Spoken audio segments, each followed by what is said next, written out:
seconds. Yeah, limber up.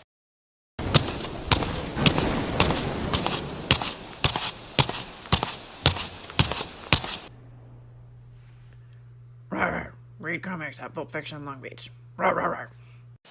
And we're live. Hi. Hello. We have a Instagram comment that says no audio version, but we can't really. Well, can we redo the feed? I guess on Instagram. No audio on Instagram. Okay. Yeah, I don't know. Well, we're live all the other. All right, whatever. Who cares about Instagram people? They suck. Hello to everyone else. It's Ryan. This is the Tuesday live unboxing show here at Pulp Fiction Long Beach. That's my voice in stereo. Echo.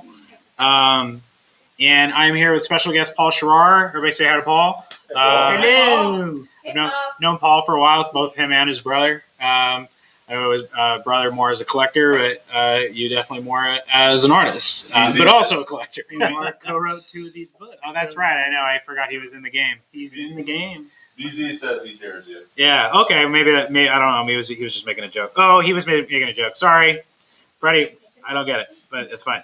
Everybody hears it. Okay. Cool. Nice. So, hello everybody. Welcome. If this is your first time watching, this is the Pulp Fiction Long Beach live Tuesday unboxing show. We are going to take a look at the new goodies that come out tomorrow, some of which came out today if they were DC books. But first, as we're getting into the spirit of our upcoming event that we are participating in, the Comics for a Cause, Save Our Stages event at Alex's Bar, this coming Wednesday, June 12th at 4 o'clock. It's a 21 and over event. But it's free, no cover charge, nothing like that. It's going to be like a little mini comic book convention. I'm so excited.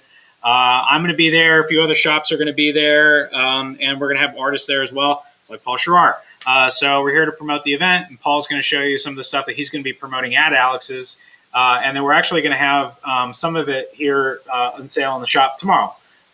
He's going to try to come down for a couple hours. We'll see. If you want to hit him probably early in the day, might be the best chance. 11 to 1. Okay, if you can pull yourself out of bed early in the morning, come check Paul up and look at his stuff. And he's going to show you some of the things also that are going to be up for the silent auction. So if you're not already familiar, at the Alex's Bar event, there's going to be a silent auction. I think that's kind of sort of the main event in some ways. There's a ton of merchandise.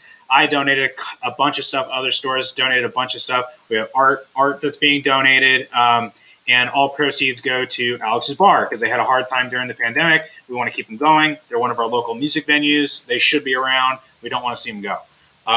So that's it for Alex's Bar. I know a lot of you have already heard me chat about it, but it'd be nice if the Long Beach customers came, we represented. If we could just take over the spot, that would be really cool. But even if not, me and whoever's there, we're going to make it happen. And yeah, are you excited about the Alex's Bar event? Yeah, it's going to be a great thing, and I've known Alex for over 30 years. Yeah, so right. It's going to be great to help him out. I'm auctioning 2 pieces there. Here's a Batman. Let's cut to this camera. Three. And the auctions have already actually started on BZ Comics Instagram. Yeah, I was going to tell that. So if you haven't already, go follow BZ Comics on Instagram. That's Bruce Zebel. He's the gentleman who's organizing the entire event. And he's actually already started previewing. Well, not just previewing. So he's showing all the merchandise for the auction, but you already can start sending him a direct message with your interest. And bids. What's that? And bids, yeah. So you can start getting in ahead of the game. It's a really good opportunity to come up on some artwork or merchandise or books in general for a good price, and it goes towards a good cause. So your stuff is probably going to get posted soon. He has a lot, so I'm sure it's going to be up there really soon. He's planning to get it all up by tonight. Yeah, well, we'll see. Not if he's watching us. Maybe he's doing it while he's watching. So he can do both at the same time. Yeah. Yes, indeed. Okay, and he said he's so pumped to have Paul be a part of this. Bruce said. Thank you, Bruce. Okay, everybody's saying hi to you. Everybody's being real friendly, and he just said it's posted. Oh, so if those of you that are following on Instagram, if you want to head over to the BZ Comics page, you can see Paul's stuff up to look at and to start. He's soliciting bids, I guess. Yeah, the second piece is kind of fitting for Alex's Bar. It's a live band. Oh, they switched. There we go. So that's a little garage rock slice Cool. of life Do there. you show it to camera 1 and camera 4 as well? There you It's all go. multi-dimensional here. Glued Up and Speeding. It's a rare Pogues B-side. I took a little inspiration. Pogues. Yeah. Yeah, a Pogue song. Yeah.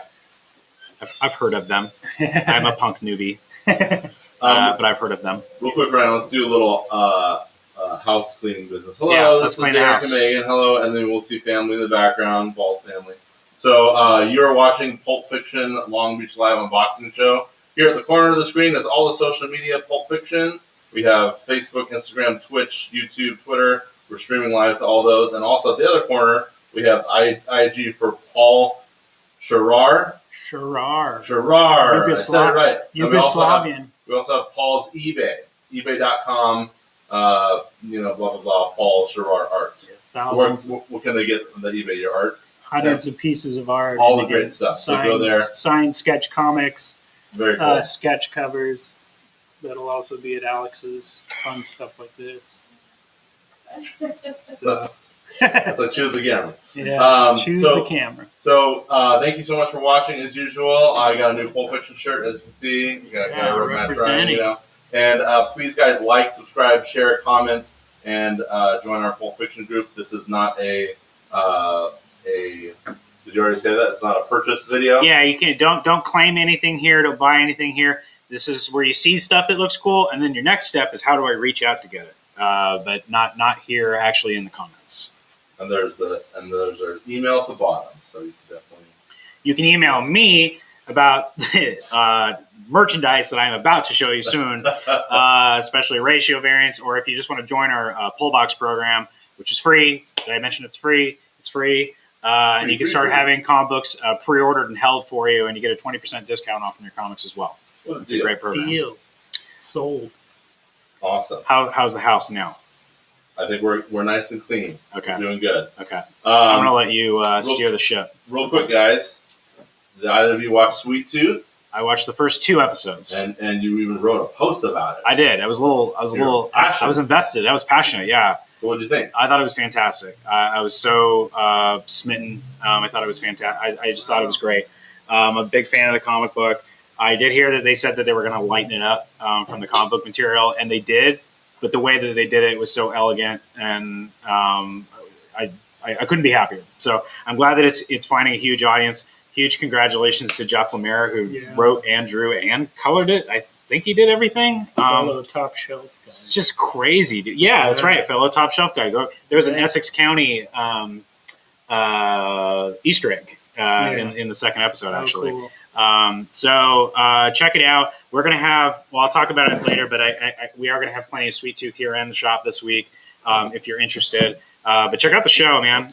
We're living in an age now where like the hits aren't just these superhero books. We're starting to get, people are like, what? That was based on a comic book? Really? In fact, Jeff Lemire posted on his Instagram email that he had received, and he blanked out who he had gotten it from because he didn't want to blow up their spot.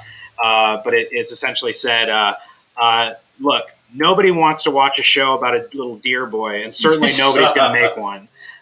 So it probably feels good for him to be able to do that. It has the number 1 show in America. Wow. Yeah. Yeah, we're 2.5 episodes in. You're 2. Steven, did you watch the whole thing? You did a review? So good. Steven, walk in here real quick. Tell us real quick what you think. 5 seconds. It was absolutely amazing. It was amazing and beautiful, and it really reminded me of like Brian Fuller's Wonder Falls and Pushing Daisies, where it had just a beautiful fantasy element. Yeah.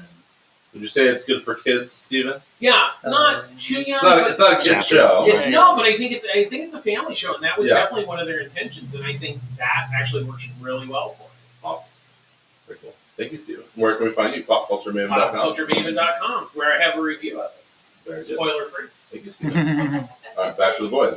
So I have a bunch of other pop culture news stuff I'd love to talk to you guys about, but I want to get right into the meat of our guest here. So do you want to ask Paul some questions about his background, or should I? Do you want me to? Whatever you want. How do you two know each other? How did you two meet? I probably met your brother first, huh? Yeah, I met you probably 10 years ago at the old location. Yeah, that's right. Yeah. So Paul's obviously been in Long Beach for a good long time.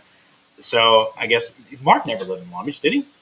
No, so that was later. Okay, so Paul's been in Long Beach for a long time. When I was working at the Long Beach store, that's where we would have met. Then I disappeared for a long time. I was managing the Culver City store, and your brother was like my number 1 customer.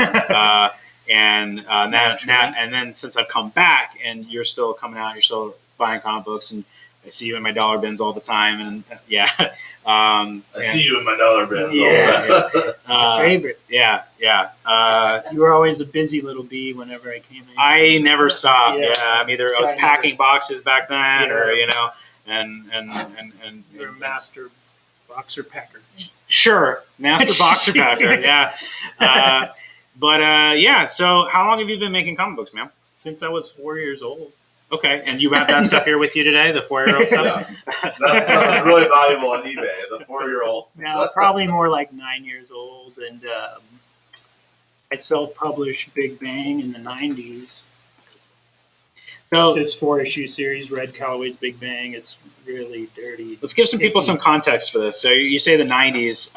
Early 90s. A lot of our customers, they haven't quite dived quite into this indie scene, right? Yeah. So, but a lot of them probably know Daniel Klaus. A lot of them probably know Ghost World, 8-Ball, things like that. Yeah. And he would have been like also coming up right around the 90s also. Yeah, I would talk to him before he was huge. And I Right. was a huge fan already. Right. And he'd be there, and he'd sign my books, Dan Klaus, 1938. Yeah. So a very similar scene, I guess. Just to get I know some of y'all you read is Green Lantern. That's all you want to read. I grew up on superhero books from the 7-Eleven spinner racks, Yeah, nice. And then I got into punk rock and Love and Rockets and 8-Ball, and kind of just merged both together. Yeah. So I have a true love of like Copper Age, 80s comics and vintage comics. But you've more recently kind of really reinvested yourself in the whole thing. It seems like maybe in the last few years, because I'm trying to remember as far back as you talking about Hot Dog Chronicles, which to me I feel like you were chatting to me about that like when we were back at the other location. Yeah. So it's been a few years now. I've never stopped doing comics, but now that oddly with COVID hitting, making a push. I have the time to get the production work done. Right. My friend Bob Kurthy, who does production work, we've had the time to just do it. Yeah. I have about 40 comics that aren't published yet. Yeah. Oh, wow. But I have the time to ink them and get them lettered and just get something out. So I didn't put out anything for 8 years, and then I put out like 4 releases in one day. Every time I feel like every time you were coming in, you were in the dollar bin, and then you were just so excited. You'd be like, "Man, last night I knocked out like this many pages," or I can't believe how much I got done. Yeah. So it's cool. Chromosomes is a 36 issue series, and Right. I have like 20 penciled and 7 inked and 10 scripted. So Quite the workhorse.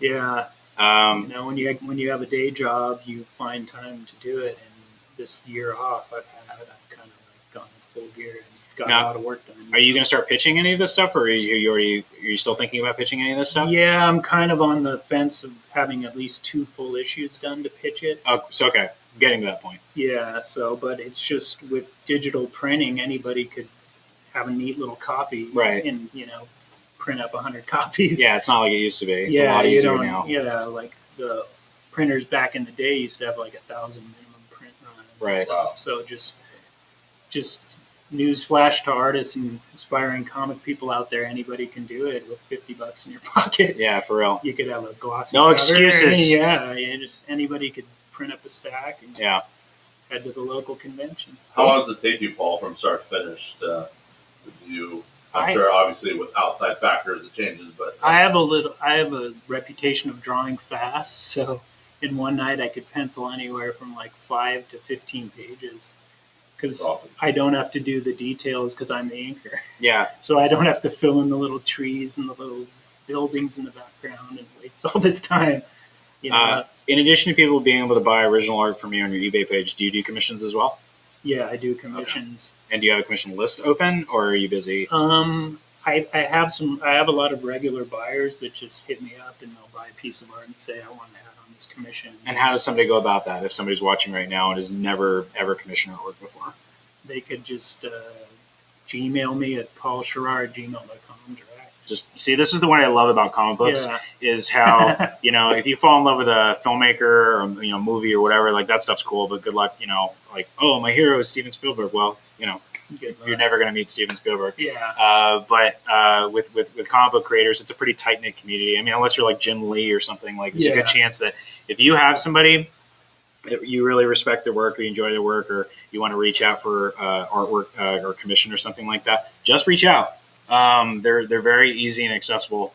And beyond that, as a person who's not a creator, but correct me if I'm wrong, it's appreciated. It feels really good to have somebody, reach out and say, "Hey, I noticed you." What you're doing. I would go to a con when I was a teenager, and Ernie Chan would be there, who did through Conan, and I just could walk up to him, and there'd be no line. But also, the thing about comics is a small community, and even big names you could walk up to at a convention. Bill Sienkiewicz, right. Adam Hughes. And you can still go up and talk to Bill Sienkiewicz. You can't go up and talk to Neil Adams. Frank Cho, you can. There's a pocket. Yeah. There's pockets where you can walk up to these huge artists and just chat for 5 minutes. Yeah, I mean, Mike Mignola, when we were talking about him, like, he's always by himself at conventions. Not, you can go up and just chat him up. There's just a select few you can't, like Neil Adams or Neil Adams. Don't talk to Neil Adams. You got to pay for the pleasure of his But conversation. the fun thing about Comic Cons is you go to these bar parties and there's Dave Gibbons is smoking outside or whatever. Yeah, you could ask him a couple questions. That's right. Yeah, it's just a very fun, tight knit community. And social. Social, we missed part of the pandemic as conventions have been absent in our lives, unfortunately. And that's another, to kind of bring it back to Alex's again. This is like a little mini comic book convention. Yeah. It's right here in our backyard. It's a great little mini con to start it off, getting back to normal. And, it's going to be fun. So if you're just getting into comic books, or even if you've been into comic books forever, this is a great opportunity for you. You're like, I've never been to a convention before. If you've been getting into it in just the last year and a half, we had a lot of customers who just started reading comic books during the pandemic. Thank you, Invincible. Yeah, Invincible. Lately for sure. And the boys, and every other TV show. Sweet Tooth, I'm sure. We'll see. And conventions are a part of that. So come out to Alex's bar, and you can just talk to these folks, make friends with artists, make friends with our comic book fans, and fun times. Yeah. What were some of those books that inspired you, Paul, at that 7-Eleven rack? Spinner rack? Yeah, and the second part of the question is, it looks like you have a lot of kind of different, a range here with what I'm seeing on the table. Is there a certain genre or age range that you like to focus on? Well, a few of my books. This is all ages. Yeah, a few books are all ages. But question number one is, my grandpa used to take us to 7-Eleven, and you get one candy, one Slurpee, one comic. What a deal. All three? You didn't have to pick? Yeah, they got one of each. Good grandpa. So those were just magical days, and my favorite series was John Byrne's Alpha Flight. Yeah. Nice. But when we graduated to going to comic book stores, we got so into it, my parents said, you got to tag the titles. Like, only one person could buy Alpha Flight. I'm like, I get Alpha Flight. Right. No, you want that. So, but I think a lot of the book from the spinner rack that blew our mind was Frank Miller's Ronin, which was just like alien. It was just thick. It was on this slick paper. We were just like, but we liked it, like it just, what is this? This is Frank Miller sort of introducing to you guys like Mobius and the stuff that he had seen come out of Japan. Yeah, and it's just like, that just blew my mind. And I think I got an open mind from that. And when Love and Rockets came out, I was playing music, starting to play guitar, and I was like, this is just about normal stuff. And I really got into Love and Rockets, and to this day, it's my favorite comic. Like, getting a new issue is like Christmas. How many of those did you buy from me this year? I don't know. Probably Every time I get one, you're the first person I think of. But it's kind of my style's kind of a melding of classic comics and loving superhero comics, and then getting into indie comics. And having indie comics that go far to the left is just a little too boring, a comic about somebody brushing their teeth or something. You know what I mean? So I'm doing Chromosomas as kind of merging my love for vintage comics with like an indie flair, So it's like one part Scooby-Doo episode and one part like 8-Ball or those Robert Crumb. And we're getting closer to that kind of stuff. So I'd say most of my folks, when an indie comic book comes out here, it's still, it's still a genre. It's still like a science fiction book or a horror book or, a crime book or something like that. But what I was talking to you about recently, with something like Red Room, which is a horror book, it's definitely like a horror book, but it's at Piscor, like definitely coming out of kind of the indie realm, and we moved like I just in the time that I've been doing this, it blew my mind to like just move 50 copies of something that like would never nobody would even put on the shelf. At least in the time I've done this, like 10 years ago, no way. Yeah. So maybe it's probably the exact book he wants to do. Exactly. Yeah. And so people are getting more adventurous. That's what it says to me. Yeah, that's what indie comics did for me. It gave me the push to do exactly what I wanted to do. Yeah. And I just kind of went with it, and then kind of outgrown my influences in the last 10 years, So this Manningtown is kind of like a period piece war book. Oh. Okay. Right there. Got it. So it's kind of set in like a time that resembles the 30s. Yeah, let's see some of the interior work if you want. You can literally just open it up and point it towards the camera. It shows up pretty good. Down a little bit, Paul. Yeah. So what's brilliant about comics is you don't need a $500,000 budget. It's like I want to do a war story that looks like the 30s, and that my budget is nothing. Yeah, my budget is except when somebody except if I want to do a comic with you and I say, listen, I want you to draw 1,000 horses. Okay, I did. That's true, right? I hey, did. What a segue! What a segue! Perfect segue. So I mean, the great thing about comics is it's just the palette's open. Yeah. It's like I want to do a war book, or I want to do a 50s book that's like a Sinatra movie with horses. I don't need a. That's Hot Dog Chronicles. Yeah, I don't need to get a team to. Yeah. Stuntman for $20,000. I could just create this on the spot. So it's just really an amazing, genre to work with. It's very cool.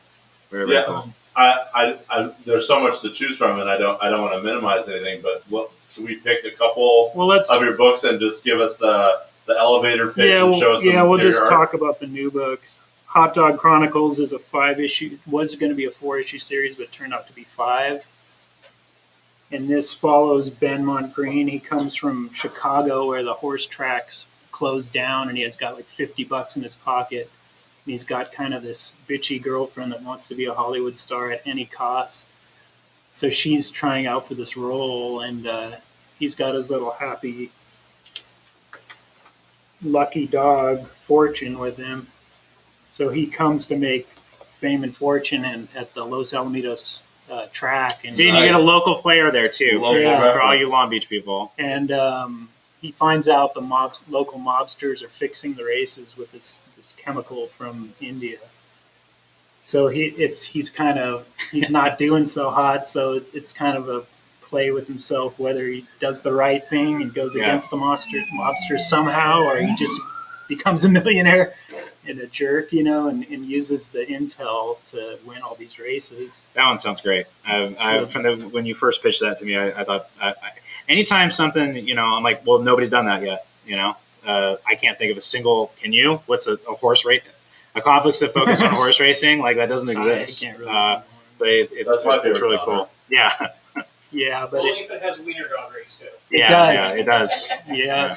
His dog ends up in the races, but you got to read it too.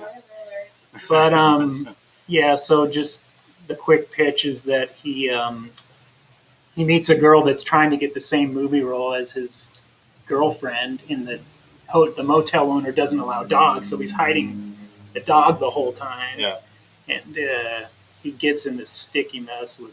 He stole a car from his brother Johnny to make it to California, bright lights, big city, and make it big. And he just falls in this crazy hole with the mobsters, and it sounds great. It gets wild, yeah. So is he the hot dog, or is the dog the hot dog? The dog's the hot dog. The dog's the hot dog. Yeah, so very cool. The title has a meaning, but you have to read the whole 5 issues to get. I'm on board. What the title means. And then what was the other new book? What was the pitch Benny was culled from the pages of a series called Clock with Top Shelf, and the one sentence pitch for this is Spinal Tap meets 8 Ball. Benny's just this horrible partier guy, and he goes on tour with this heavy metal band White Wolf, and it's a total wild tour, heavy metal tour tale. Does it get up to 11? it goes to 15. 15. Yeah, I mean, this book is for teen plus. Yeah, right. It gets a little wild, Yeah. but Hot Dog Chronicles is definitely G-rated. It's like a wholesome book, but this goes to 11. If y'all, again, just to educate our folks here, Top Shelf, if you guys don't know, some of the books around the store that have been published by them is like From Hell in Essex County. So just to give you an idea, they're very publisher with a lot of clout. Yeah, it was great. My short tenure with them was really great. Yeah. So they'll be definitely one of the people I pitched to. Very cool. You got this camera real quick, Frank?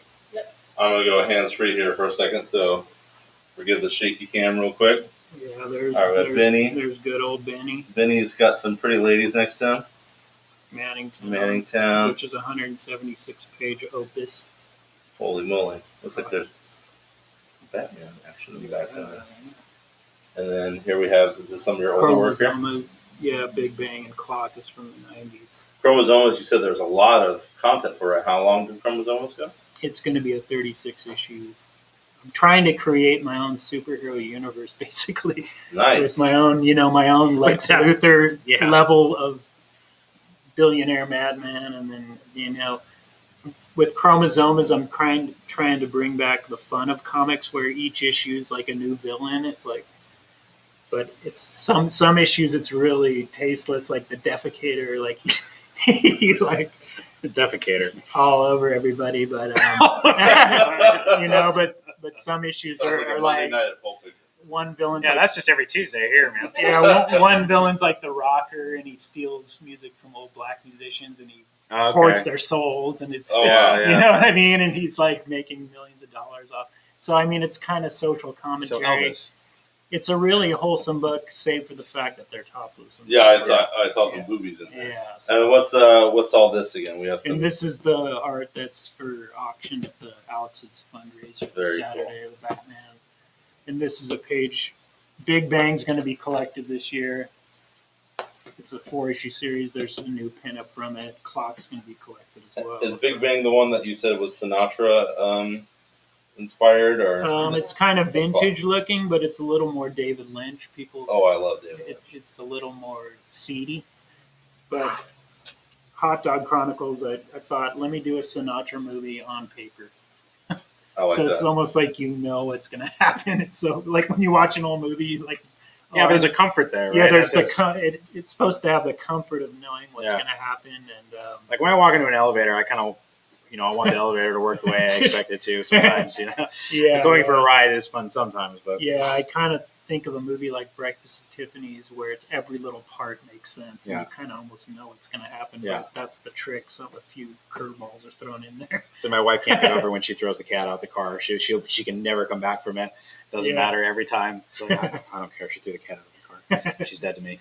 Yeah, and this is a fun rarity that I have one left of the hand-cut cards of all my series of trading cards, and that'll be at Alex's, the last one. So that is all the new stuff. And we'll have a fair amount of the stuff that you've left with me. We'll have it here in the shop tomorrow if you guys want to come check it out. And Paul's going to be here in the early part of the day also if you want to chat him up. Yeah, free sketches tomorrow, 10 to 1. There you go. Are you going to be here for New Comics Wednesday? Yeah. Free sketches. Hey, that's enough to get me in there. Awesome, thank you. It's good to get a closer look at some of the work. Thank you. Okay, I'm going to give you a chance to escape. Okay. Thanks, Ryan. Is there any last questions or anything from family that we didn't ask him or that we should plug? Or any last little tidbits? So I've got 2 things. Okay. So yeah. Well, yeah.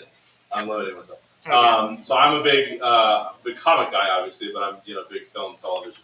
So have you imagined or thought of any of your stories as like short films or animated series or feature films? Yeah. And if so, which ones kind of lend themselves to that? Hot Dog Chronicles and Manningtown are long stories that work good as graphic novels. So I'm working on getting TV and movie pitches ready for those. So. Very cool. And then throw it out there because Hot Dog Chronicles is very cinematic, like an old Sinatra movie. Manningtown is a very period piece. I could just, I kind of see it. I could just vision it, just envision it so much it's going That's awesome. to happen. Let's make it happen. And then one thing we always ask, because we're involved in mentoring young actors and filmmakers and writers and stuff. Yeah. If you could give just a short version of advice to young creators starting out, or it doesn't need to be young, but what's some helpful hints that you would give, or if you could go back in time and talk to your younger self, what would you tell yourself to avoid, or what would you tell yourself to go after to excel?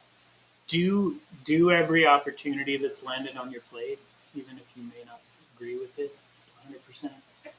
You should just be out there doing stuff, I think Henry Rollins said, I got a part in a movie as a cop. Yes.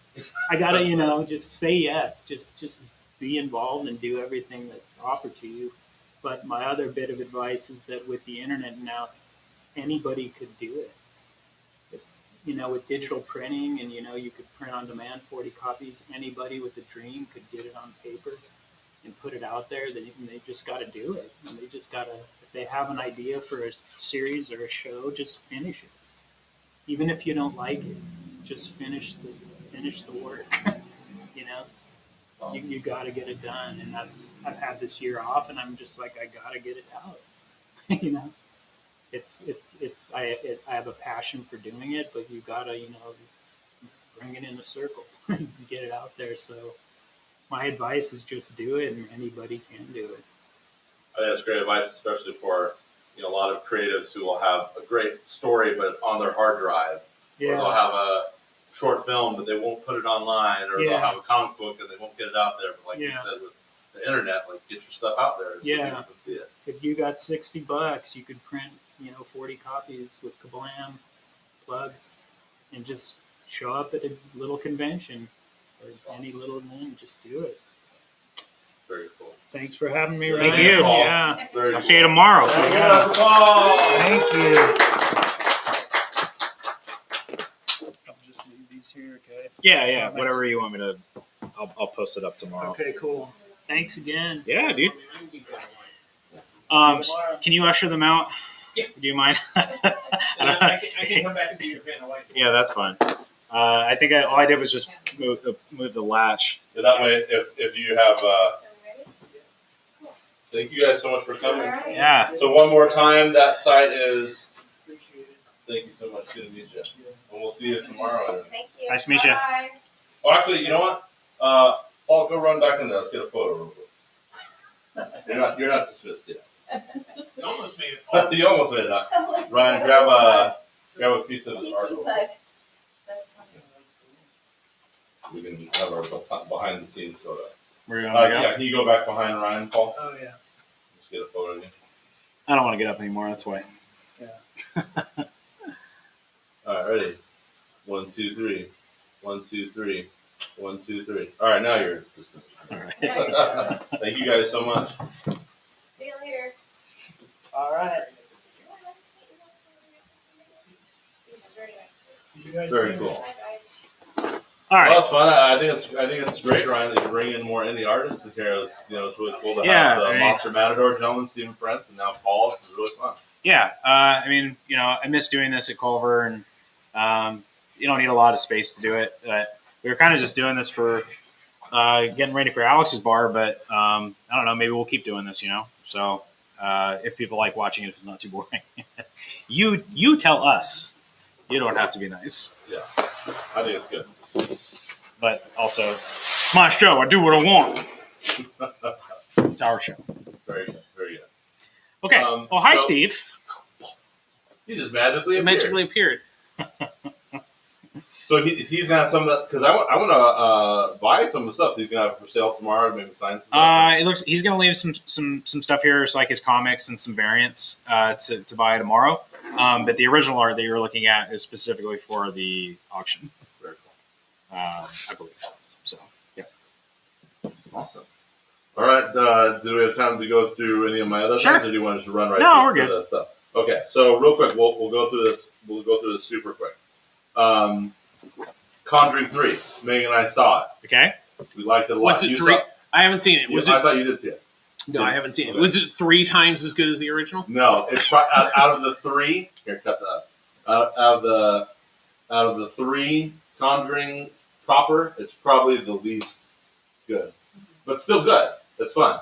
And then there's 8 Conjuring movies total, Ryan. But, Okay. Conjuring universe, and so it's within the top 4. So you liked it? I liked it. I thought it was good. I always like seeing those 2 actors as Murray Morning. It's always fun to watch them. Is there a Conjuring book that we can show? Yep. Steven, you can grab.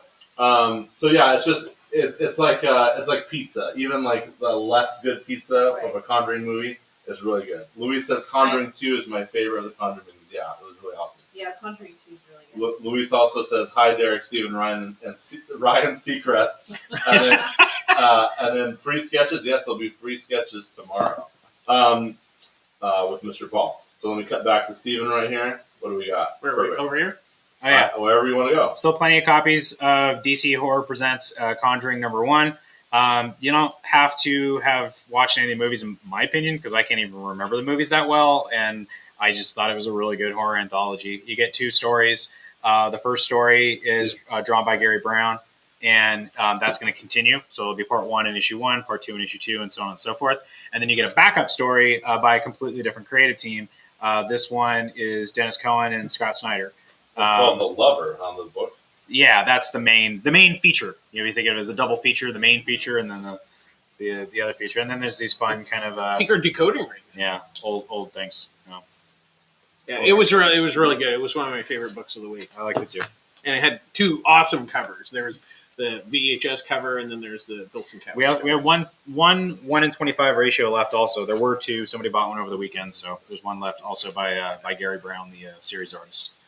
And that's Sienkiewicz there on the front, I think. Yeah, that's Bill Sienkiewicz, yeah. Cool. Very All right, cool. next thing real quick on the thing, Loki drops on Disney Plus this week. Yeah. Tomorrow, actually. And I think it's tomorrow you can possibly pay $8 for your Loki Charms.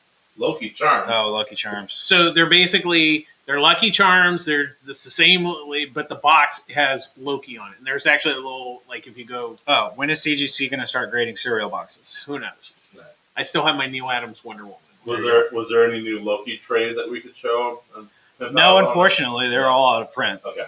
Well, if you want to get some Loki stuff, come buy some Thor comics. Yeah, Loki's in there sometimes. There is there's the Thor and Loki comic book Double Trouble. which was really a which lot I of still have fun. plenty of copies of the first issue. So if you want kind of a fun it's- cartoon version of and their it's a- antagonistic relationship, It's a good all ages book. It's too. good all ages Very book. good all. And this show has Owen Wilson in it. So Yeah. It's like, what does Owen Wilson say? Wow. yeah.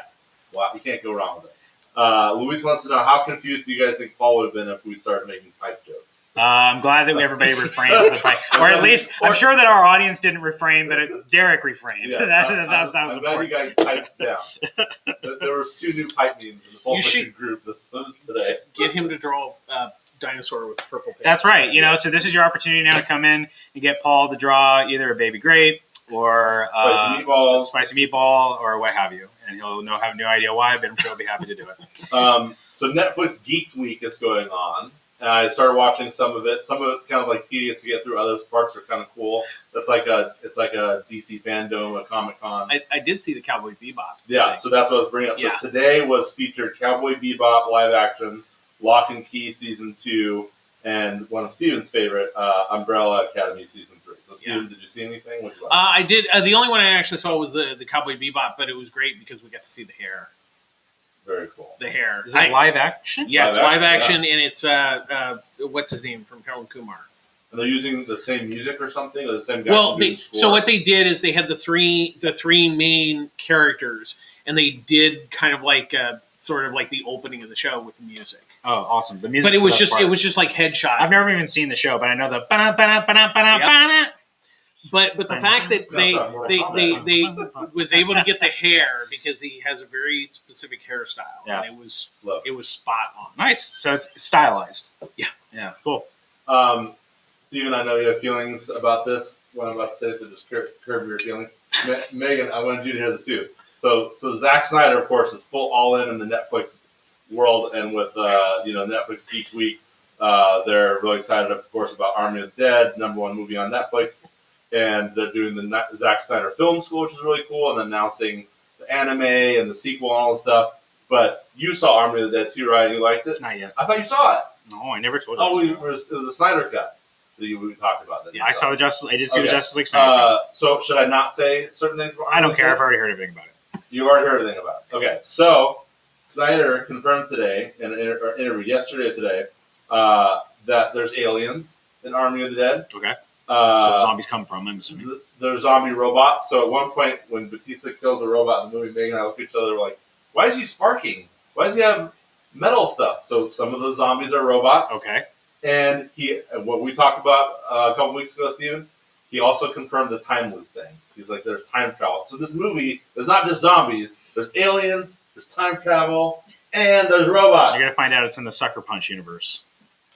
And he says, of course, all those things are going to be explored in the prequel. So, yes. Which I want to see Sucker Punch. apparently Sucker Punch, there's talk, or he's going on about there's a Snyder cut. But I say, and it wasn't my comment. This is not my comment, but I had read the best comment about the whole time travel thing. Yes. That some guy said, I wish I could time travel to go back and not watch it again. I poked you with the pen and everything. It didn't work. But it wasn't my thing. I was just pointing it out. It was somebody else said. Hey, well, despite what Mr. Stevens feels about it, it is the number I'm one just movie saying. on Netflix. I'm just saying. And I think they're going to make some. I think there's talk about doing some comic book tie-in stuff too, which ties into Pulp. I'm just saying that I think your time would be much better spent with Sweet Tooth. Well, why don't you just do You can do both. You can do it. Somebody said we need coffee cups. Yes, we need. I've got a merch guy, Ryan. We can refer you to. Oh, that's what they meant? I thought I looked like I needed a cup of coffee. Well, that too. But can you imagine a Pulp Fiction? Okay, real quick. Shazam gets a new movie costume. Did you guys see that? Yeah. I think Actually, I did. somebody posted it, and then there was the little teaser. And apparently, he leaked a little bit that Should probably get that looked at. he's not the only one getting a new outfit. Ooh, maybe the rest of this Shazam. Maybe family. somebody referred to them as Shazamly. Shazamly, yes. Beautiful. Shazamly. Oh, he said no. We should have coffee cups like a late night show. Yeah, Yeah. with the logo on it. Yeah. someone wants us to be a podcast. Speaking of logos, John Hughes says, Ryan, speaking of logos, I got some previews of some of the stuff that Troy's going to be presenting. Oh, okay. Looks really cool. Okay. So he sent me about probably, I want to say 12 different things. Okay. There's a couple of them I think you'll like. Okay, cool. So Looking forward to it. We'll see what you say with that happens. Jensen Ackles came out of Soldier Boy. Did It you took see me a that? minute because they kept saying Jensen Ackles like I'm supposed to know who that is. He's from Supernatural. Yeah. Okay. I never watched He's the Supernatural. voice of Batman in The Long Halloween. I never watched it. And why is he on The Boys? I don't know. Eric Kripke, Thank you. producer of He Supernatural. created Supernatural. Oh. But he beefed up for this role, and He Soldier grew facial hair out, and Soldier Boy is definitely like a kind of a popular thing right now. Jerk versions of Captain America, right? So we have Peacemaker coming out in Suicide Squad, and we have USA Agent and Falcon and Winter Soldier, and now we're getting Soldier Boy. Crossover. And Oh, Shark. Yeah, King Shark. Yeah. Because King Yeah, Shark. yeah, Good Hands. old Sylvester Stallone. So yeah, that looks cool. Wanted to tell you this real quick, Ryan. Sam Raimi starts production of Evil Dead Rise in New Zealand. Yeah. So is he actually directing it? No. no, he's just producing it. Okay. Is it Fede Alvarez again? I think so. Okay. Let me look that up. I don't know. Whatever. But- Sam Raimi can do whatever he wants. I hope he does more horror things. It'd be nice if Sam directed a horror He's thing. on Doctor Strange. That's a superhero. No, I get it. And Bruce Campbell's back, yeah? Bruce Campbell needs to be in everything. Yes, I agree. Love Bruce. The more Bruce, the better. I'm hoping he's going to be in Doctor Strange. Yes, Well, he's gotta be. I don't think they've officially confirmed it, but everybody's saying yes, he is in. Next thing, Rob Zombie is going to direct The Munsters. Did I heard you see that? Yeah, Thoughts on that? perfect pairing. I think he actually came out of the Oh, poor Steve. no, I only he came because- out of the Munsters. Like Dracula is the Munsters. Yeah. It's It's just hard because Brian Fuller did a pilot that was absolutely amazing. That was really good. I just hope that he doesn't turn it into like a Rob Zombie monsters. We'll see. It needs to be. I mean, I don't I've have seen a, Cherry Moon Zombie play every role. there's some Rob Zombie stuff I really like, and then some stuff that I just can't handle. I couldn't do Halloween. We're fans. We like Rob Zombie. and there was Christine news. Go ahead. What is it? Christine's being remade as a film by Blumhouse, written and directed by Brian Fuller. There you go. Show me. John Yu says he loves that show. Howard Stern better have a cameo in the Munsters. Louise says, I want a Pulp Fiction news show with Steven and Ryan as co-anchors. Let's go. And Derek as the weatherman.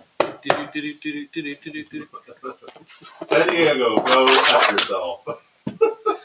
It's all the news that is fit to print. We got a teaser for Super Pets, DC Super Pets, starring, you ready for this? Streaky. Dwayne The Rock Johnson as Crypto, and Kevin Hart as Ace, the Bat Hound. Okay. But there was a trailer, and then there was a piece of art that did show all the animals. Yeah. So the trailer had a little animation, and Crypto looks really cool. But he didn't talk, though. He comes out and presses his S, and the cape comes out. Oh, nice. And he looked really That'll be next swagger. year, 2022. Yeah. My childhood dog was named Crypto. Oh. Was he super? Yeah, I thought he was. Okay, cool.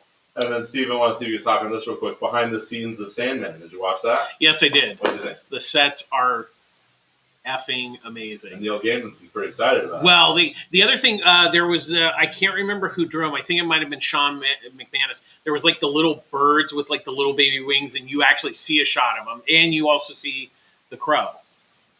Because they have like an animatronic crow. So one of the set decorators was the set decorator was showing around, the VFX guy was showing Neil Gaiman this fire effect of where they could have the fire pop out of the ground or something. Yeah. He was like, "Whoa, this is awesome!" So he was very giddy to see his dream of dreams come to life. yeah, this. If those sets are an indication, it's going to be big. Yeah. I mean, the money is apparently doesn't seem to be. Speaking of money, I've got like 3 sets of Sandman. Yeah. It's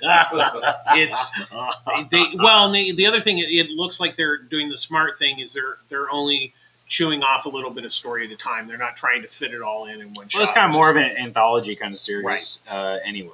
That's kind of Well, hard. if they spent $200 million on Jupiter's Legacy, then hopefully they can spend a fair amount of money for Sandman. Last thing, real quick. Derek and Megan and family, we went to Disneyland. And we got Dole Whip, Steven. We got a churro, but they did run out of churros the previous week. Yeah, they just got the restock the day before. Good. So it's very interesting. Like you said, we had to order everything on the app. Early. And you felt a calm when you ate the Dole Whip? Yeah, we always love the Dole Whip. But one thing I wanted to share real quick was our first time ever going to Star Wars Land, Ryan. Oh. And they have comic books there now. I don't know if you said somebody. I just see that. Yeah. But, Meg and I are really excited. But was anybody buying them? Okay, good. You know, they're mostly interested in the droids and the lightsabers, but some stuff. Oh, look, comic books. They still make those. I don't know. Did we get to ride Rise? So we did. So we had to do a virtual queue. We didn't make it in the 7 a.m. one, but we did make it in the noon one. Yeah. And so we went on Rise of the Resistance, and Megan went at it. I got really sick. Really? No. I get really bad motion Because sickness. the backwards. Well, no, I love roller coasters and rides, but when there's like a screen I have to stare at with like motion. Because it's the frame rate. Because I love Star Tours as a kid. I'd go on that like on repeat. Because it was like 10 minutes when you were a kid, so I'd go on and then I'd get right back on. But all of a sudden, when I hit like 25, I'm excited to go on, and I almost throw up. And now, like, if I stare at any screen while it's like motion, I can't handle it. So like, there was a good portion of Rise of the Resistance that I loved. It was exciting. But The anytime, animatronics and so cool. the But like RFP the Star cheapest Tour, ride. like the Star Tours part, did you do okay, or was that you were just done? No. I feel like Because it turns into Star Tours / Tower of Terror. Yeah. Because Like it drops, Tower- goes up and down an I elevator. used to love Tower of Terror, but then when they changed it to You Guardians, can't do it because of which screens. those are all great rides. I wish I loved them, but staring at a screen and then going up and down. Oh my gosh, you'll see my vomit like just fly everywhere. It's not fun. But real quick, our takeaways that I wanted to share with our audience is that if you haven't gone, you gotta go. It looks Oh, yeah. beautiful. It's really When you cool. walk around the corner, you see the Millennium Falcon for the first time. It is very dazzling. and It's a the huge AT-ATs. Yeah, and the there's some stuff on Disney Plus about the Imagineers and behind the scenes and how they went to a lot of junkyards, a lot of places around the world to kind of create original droids, original designs, original stuff for this marketplace. The food was really good in that marketplace. the Best food at Banta, Disneyland, I the think. Banta wraps, a lot of the food, Bronto wraps. Bronto wrap. So And you had blue milk. we had blue milk, yeah, and It's a bad choice. yeah. Again, this does tie into comic book stuff, so we're glad to see people into this genre, and then also we had a lot of friends who were at the Avengers campus opening that same day, and we hope that young kids who get interested in Star Wars and Marvel and all that stuff, they end up coming into Pulp Fiction and other shops or wherever they go. We'll send Ryan down there just to sell comics outside Disney. Yeah, Yeah, Disney, I'm sure will be totally cool with that. I'd say my one comment of the Star Wars land is just that I wish I could have seen more, like an actual like land, like this. You're on Coruscant, or you're on a specific planet. You know, it just has a theme, which was great. Well, that's when they do Epcot, I wanted right? to see. Or what is it? No, what do they do? The Star Wars area is at. I know I'm making a joke, but isn't it Disney World? They have the thing where like, oh, you're in France now, so you're gonna eat French fries. The world, yeah. Yeah, we're going to be like, you're on Hoth. You're going to crawl inside a Tauntaun. Yeah, exactly. So that was one thing we're talking about. So they are going to eventually release animation and stuff that explains Galaxy's Edge and the Outer Rim. But Megan and I were saying that, like, oh, it'd be so cool if you could go to Coruscant or Hoth or whatever. Because or like there's the Jedi Temple. yeah, because there's this all this great IP, and you're like, oh, I'm on a planet I don't know.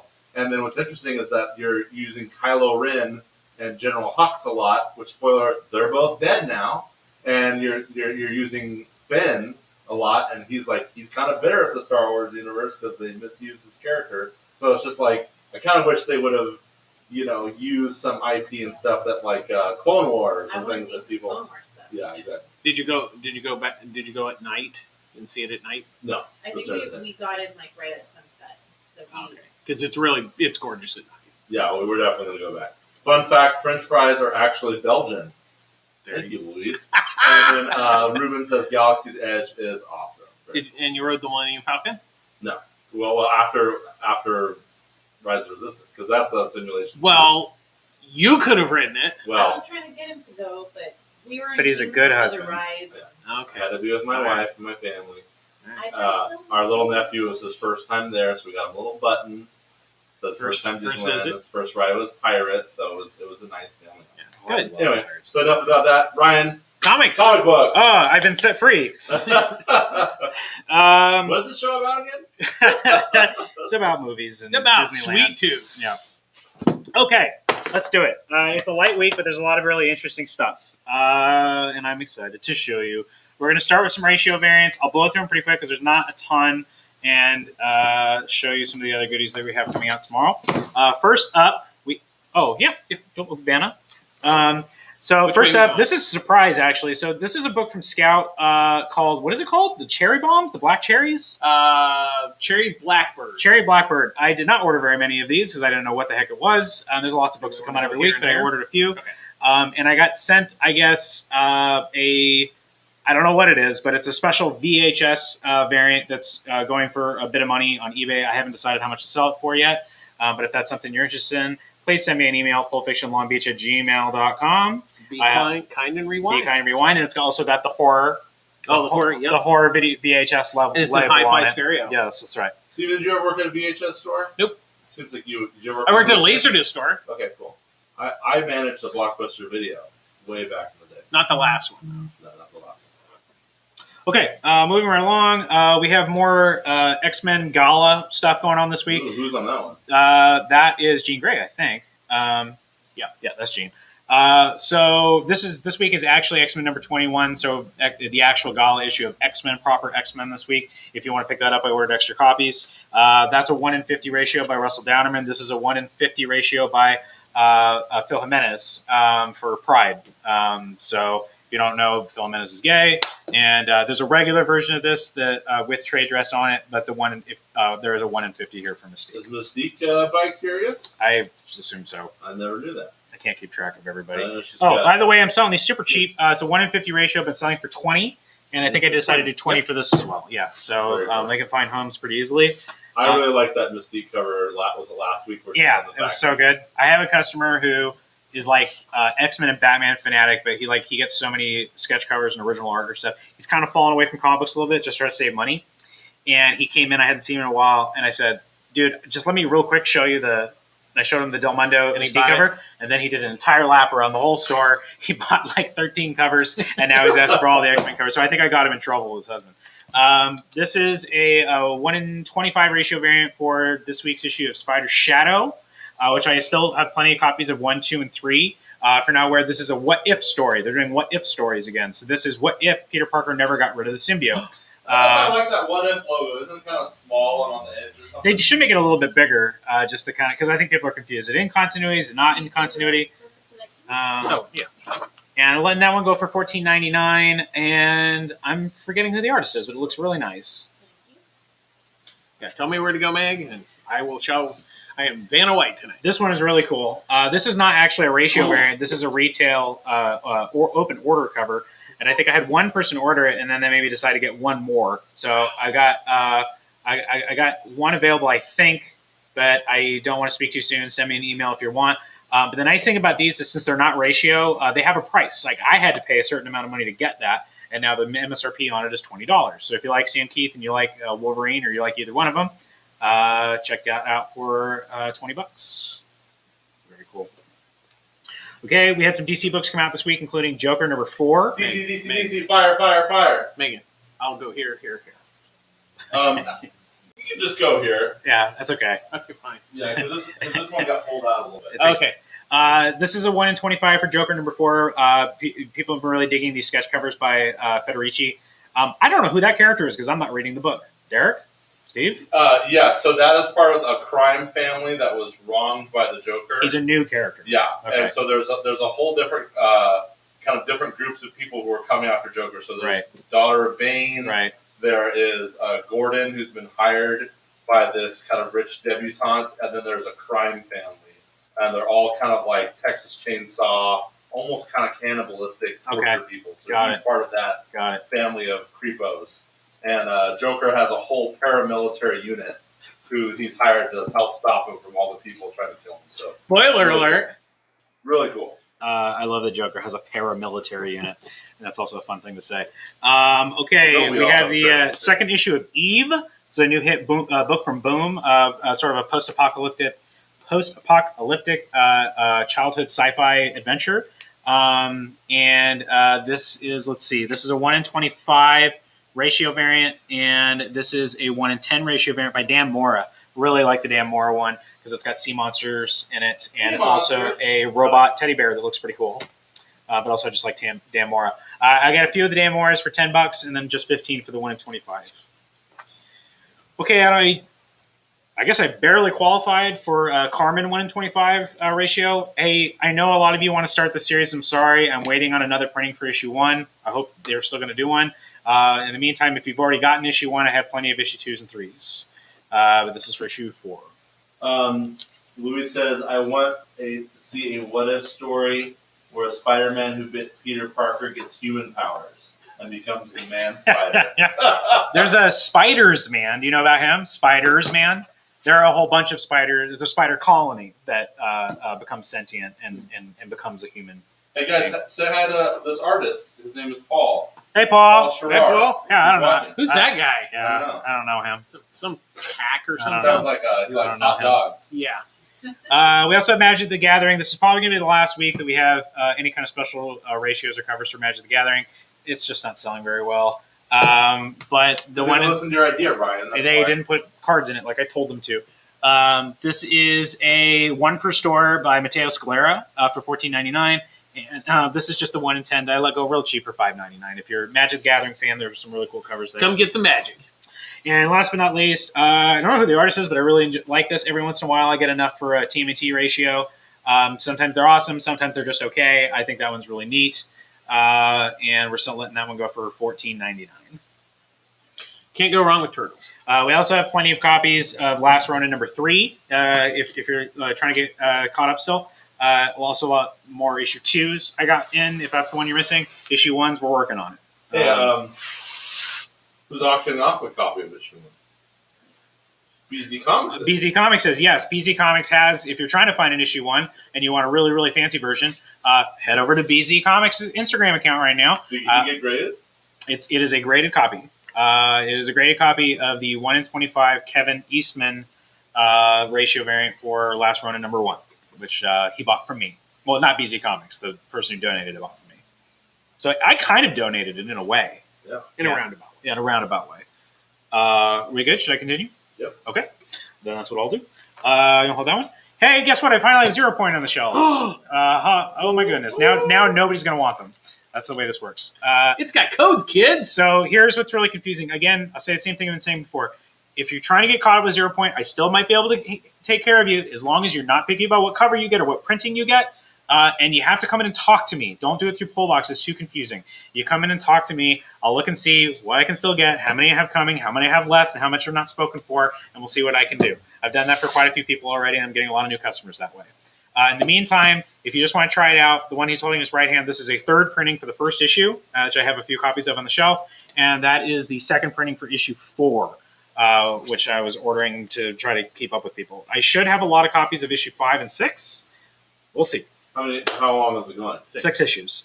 If you want to, now they're putting the codes everywhere. You can actually there's some kind of subscription service through DC Comics. I'm not sure exactly how that works, but you can get the codes that way. If you want to wait, they also are going to put the entire series in a graphic novel where they're also going to include the Fortnite codes. So again, talk to me about it. We'll see what I can do. As long as you're not first printing this or second printing, no. If you just want one and want to read it and want the code, then I can help you. It's quite an interesting phenomenon here because it's one of the few times where I think Pulp Fiction has had to put a sign on the front of the door regarding a comic book about people asking questions. Oh, yeah. And Annie and Ryan have both gotten flooded with phone calls. But it's been a cool phenomenon that you've had some. Oh, no, it's a great promotion. I've gotten lots of new customers out of it. Better than magic? Better than magic. And I hope they actually do something like this again in the future. I just hope we get a little bit of forewarning. And some other things as well. Whatever. It's fine. It's neither here nor there. But it worked out really well. If they want to do another Fortnite thing, they should. Yeah, I'm glad. I'm going to cut the real quick, Ryan. I'm glad you said I was going to ask you about the graphic novel, because just for me, I'm not a Fortnite fan, but I'm trying to get all these books and I'm leaving them bagged, but I kind of want to read the book because I'm seeing some of the interior artwork. So I think I'm going to order the graphic novel from you when it comes out, or maybe even get some of these third prints. Because I don't know what the heck's going on in this series. I know Catwoman's in it. The only one that's actually read it is Wendy, and she's like, it's actually really good. Yeah, Anybody will listen, she'll tell you. And apparently has Batman. And it does have Batman. Ian has a comment here. Hi, Ian. Good to see Ian. you. Kite Man / Booster Gold Fortnite Limited Series. Hello. Yeah. You should Kite Man, hell yeah. That'd be amazing. And John says, one of my last Ronin #1s I got from the store back, came back graded at 9.9. Good job. Wowie zowie. You got a good grade there. Okay, moving right along, we have DC Pride this week. This is recently. This is going to be in the same kind of format that we had for the Asian celebration, but it is Pride Month, so here is the Pride issue. So it's an oversized book with lots of different short stories in it. 9 stories. 9 stories total, and I ordered quite a few of them. I do not have a ton. In fact, this might be my last left. Is this too? Oh, Jim Bartel. And that's, you have a poster of that in the store. It's so beautiful. I do. I do, and I had somebody that asked me so nicely if they could have it, and I said they could. So, in case you were thinking about doing that, it's already spoken. Stevie, can you hold it up to that camera 3, so we can get a close up look at some of the interior art real quick. Oh, Amy Reeder did some art. I found that. Ooh, Amy Reeder. And so this features several characters, right? You and I did a TikTok on this last week. Yeah, so it's got Be Gay, Do Crime. That's the best title. it's got Batwoman, Midnighter, Harley Quinn and Ivy, John Constantine. Or no, I'm sorry, Green Lantern. Alan Scott. Yeah, Alan Scott. It does have John. There's a pinup. This is an awesome pinup of John Constantine. Yeah, he plays for multiple teams. Yeah, he's bisexual. Well, I don't think just bi. They call him pansexual. Monsters, demons, whatever. Very nice. Dragons. Yeah, really nice looking book. And Ruben says, "What about Pied Piper? Any readers?" Oh, I thought that was my pipe joke. Yeah, the Pied Piper is in there, right? The Piped Piper. What does that sound? That's your phone. That's my. My watch is telling me that I'm still alive. John Yu says, Oh. any readers for Nice House on the Lake? That was good. And they also point out some of the DC heroes on the television series that are. Where's Batwoman? Where's Ryan Wilder? There you go. It didn't make it in my my pop culture news, but you know what I'm really excited about, kids? Oh, Negative Man. What are you really excited about? Is that today they premiered the costume for Batwing. The Luke Oh, yeah. Fox and Batwoman finally gets to become a superhero. The costume looks really comics accurate. There we go. Badass. Hey, kids, find your Batwing number 17 or something. That's a really hard book to find. Yeah. That was a New 52 book that was already on its way out, and apparently that's the first appearance of that character. I don't know. Maybe I'm out of the game now. So that book that you just showed, that's like a one shot, but there's several themed covers this month. Right? There are, but they were so darn. I don't actually remember. Actually, I think it was just the. I don't think there were a ton of different covers. No. There was like I want to say it's like 5 or 6. There was like Nightwing. For different series. Yeah. Yes. Yeah, there's only. yes. It's not like a. It's not like a The company. The whole wide. month is going to have B Yeah. covers. that Yeah, are I nice think themed. each week is going to have at least one. There's Superman. That we already had Lobo and Crush. There's Nightwing's got one. Joker number 4. We talked about it. There's the cover. Right. There's also going to be a cover by Perez that's very creepy, and a punchline cover by I'm not sure who the artist is actually. Love that joke. I'm limiting these one per customer, and I don't mean one of each cover. I mean you got to pick one cover because I think I'm going to sell out again. I don't have any more number 3s. So come on, DC, that I know watches the show. Oh, we had a Twitch comment here. What was this? I lost it. Luis pointed something out good. He said Dreamer's story was actually written by Nicole Maines, the actress who plays her on Supergirl. That's pretty awesome. Ruben says Dreamer makes from Supergirl, the TV show, makes her DCU debut. That's awesome. And then Ian says, I want spoiler to stay on Batwoman, but I think that was just a one-time appearance. Yeah, I actually saw that episode, Ian, the other day. I got really excited about it. I thought we had a special Twitch comment, but we can't see it. Earlier We did. Hello, people on Twitch. I have an eye twitch right now. Does that count? No, it's fine. All right, back to the book. Okay.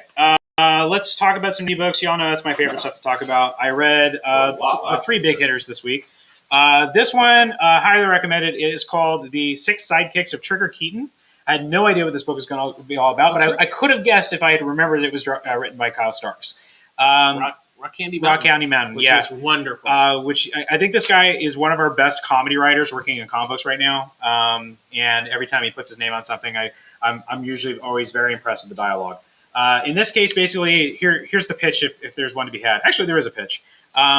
Imagine if you had Texas Walker, Texas Ranger, but he's a jerk. He's just like the biggest a-hole ever.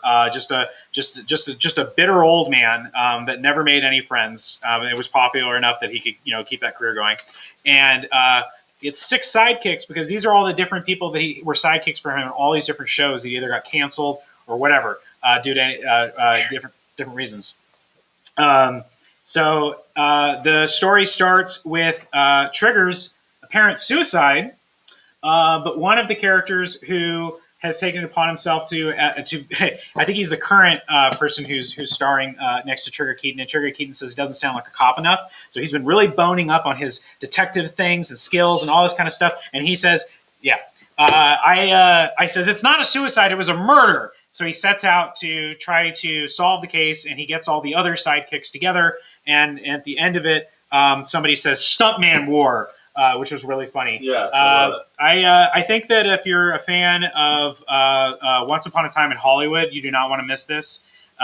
It's got a lot of those vibes. It does revolve all around kind of the schleppers of the Hollywood scene, and it was really funny. Oh, and this is Erica Henderson. That one's the B covers by Erica Henderson. This is especially one of my favorite parts where this guy named Terry Komodo, who was the second Trigger Keaton sidekick, walks into his wake or memorial, and he just starts handing people beers out of his pocket, saying "pocket beer, pocket beer, pocket beer, pocket beer." Did you get the Pride variant? Only for those who ordered it. Oh, okay. Just curious because Yeah. it said I saw it in there. That's all Steve cares about is pride. So 6 sidekicks of Pride Trigger Month. Keaton. I definitely say check it out. Y'all know me and my horror tastes. Your horror book this week is Bunny Mask. Can I ask a good question to the class? What is the significance of that type of mask? It seems like weird S&M. I've seen that mask before outside of this comic book. Yeah, I guess you're kind of, well, you got Playboy bunnies, but that's like a more of a on top of your head kind of deal. This is a black mask. It's so creepy. It looks Donnie better. Darko, you're thinking. Well, no. That's true. I feel like It has a bit of a vibe. Yeah. They got scary bunny masks in that video game Bioshock. There's a lot of characters running around. Yeah, you're right. Don't ask me how I know this, but Ariana Grande wore a mask like this in some music video. So I don't know. Are you not allowed to watch music videos? I don't know. It's creepy. Oh, look, there we go. John Eustace says the Ariana Grande bunny. There you mask. go. That's the only one. Is it about Ariana Grande getting killed? Ruben says. Only got to see it in the shot. Oh, my buddy John says feature request comic insert close-ups cam. Yeah, we'll get right on that, John. It's right there. It's right there. He's doing that. Yeah. Yes. Well, Instagram can't see it. Sorry, Instagram. Sorry, Instagram. Louise says pocket sand. What does that mean? Pocket sand. Oh yeah.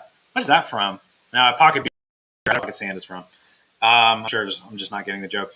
Okay. Anyway, Bunny Mask. So first of all, this is the same artist that has been working on Maniac of New York from Aftershock, which the 5th issue comes out this week. Let's see if I can do this without dying.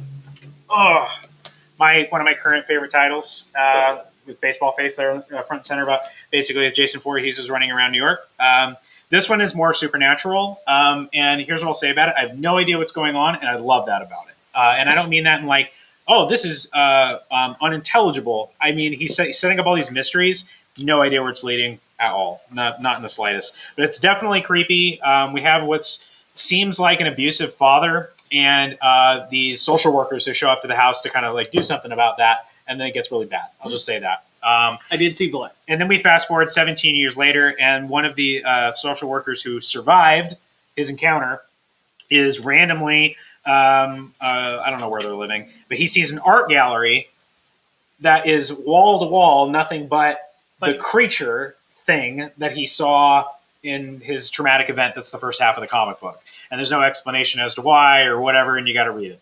But it's gorgeous and it's creepy, and I highly recommend it. Bunny Mask, #1. Miguel says we need to get Ryan a hat with a GoPro mounted on it as he thumbs through the pages. We already have 4 cameras Yeah, going. more cameras, lots more cameras. It can't be turned into anything more of a studio than it already is. Or we could you could bring the drone in and it could. Exactly. I'll do it at home. I'll just have like a live cast going just while I'm actually reading my comic books, and I won't say anything. Yeah, just make sure you're not on the toilet again. Yeah, right.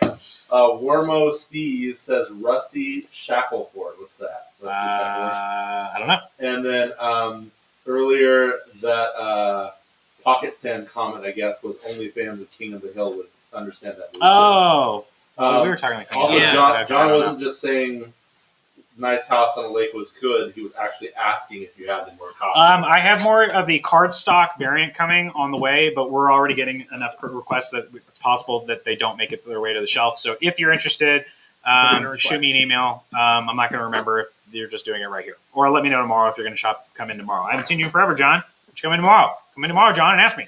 Louis says you can have a 360 camera in the store. We do have a GoPro 360. Derek usually entertains. I don't even understand how that works. So, I don't actually want you to explain it. Okay. well, this is how you do it, Ryan. Next up is Freak Snow. This is a super indie book that looks kind of cool. I think it's from Behemoth. So they've popped up a few times. They've been doing A Girl Walks Home Alone at Night and You Promised Me Darkness, which some people have been trying to catch up on. Here's the thing. This has a fantastic cover here by Victor Santos, who's like a proper like real image artist. He did Polar, which they turned into a Netflix show and stuff like that. The inside, I guarantee you, is going to be from some of you the weirdest thing that you've read in a long time. Some of you are going to hate the art style, and you're not even going to want to bother with it. And I said, that's just fine. It's not for you. It's not for everybody. But if you want to check out a super weird, super disturbing, post-apocalyptic kind of survival insanity kind of comic book, this thing here in the back is a very good indicator. This gentleman who talks to the only things that he has left in his life, a beer can and an old Japanese robot toy. And they talk back to him, but probably not. It's probably all happening in his head. And it's, in his head. Yeah. And it reminds me of just some creepy, weird avant-garde comics that you don't see very often anymore. And I say it's cool, but I like weird stuff. But don't be lulled. Don't be lulled by the very mainstream-looking Victor Santos cover or this cover here that are all very nice. This one's more. That one's a little bit weirder and a little bit more like what's on the inside. Flip through the book and make sure it's for you. I felt like I'm not selling that book, but I did actually really enjoy it. I can't believe I didn't read this. This one, on the other hand, sounds like it was made for me. It's a World War II romance horror comic, so I don't know why the heck I forgot to read it. There's submarines. There's expeditions up to the Arctic, I guess. So there's kind of like at the Mountains of Madness vibes. Ooh. And anyway, it's called The Secret Land. And that's about all I know about it. I ordered about 10 copies because I thought it sounded cool, but I forgot to read it. Maybe I'll read it tonight. It looks like it's got like monsters. Oh, yeah. In ice. Monsters and ice. That's enough for me. Yep. Here's some stuff that is not a new series, but we were talking about Sweet Tooth, so I just want to show everybody that Geiger is out this week, and there is a Jeff Lemire cover for it. Oh, just kind of cool. I haven't read that issue yet, but I try to read it tonight. Loving Geiger. Sold plenty of copies, selling really well. If you want to get started, we have plenty of 1s and 2s. Real quick before you head on, Megan, go to camera. Look at that. No, he's holding up. That's really awesome. Friend of the store, Jared Wilson says that Jeff Lemire is his favorite writer. So if you like Sweet Tooth, what are some other Jeff Lemire books that you guys would recommend? Royal City, Essex County, Black Hammer Universe. Yeah, which there's the Visions. He's not writing. But. I really enjoyed The Nobody, which I don't even see anymore. There's Broadcatchers. Broadcatchers was recently. That was good. Underwater Welder. And Descender. What was the one he did with Snyder? Not AD After Death. That was really good. I haven't. He only did the artwork, but all my favorite Lemire stuff is the stuff that he draws. Yeah, but that one was actually good because writes and draws. Or no, he did everything. He does both. I've never seen him draw somebody else's script. I'm sure he's that was the AD. Oh, okay. Yeah, because Scott Snyder wrote that. Oh, Trillium too. It's Trillium. A lot of stuff. He's very prolific. And you have a lot of stuff here. Yeah. And him and Matt Kent wrote a book on. They did it on Kickstarter that David Rubin's drawing. Right. Oh, and Gideon Falls. Gideon Falls, yeah. Which everybody's like, oh my God, Ryan, you haven't read Gideon Falls yet? I'm waiting till it was over. Now it's over. Oh, and I will say, this is not a spoiler, but one of the streets named in there is Gideon. Yeah. Okay. There you go. And I think that was a nod and wink. And I think I mentioned it, but there was also an Essex County. It's like Essex County Zoo. Yeah. Or something. Yeah. So that's really cool. Easter eggs. Love it. Yeah.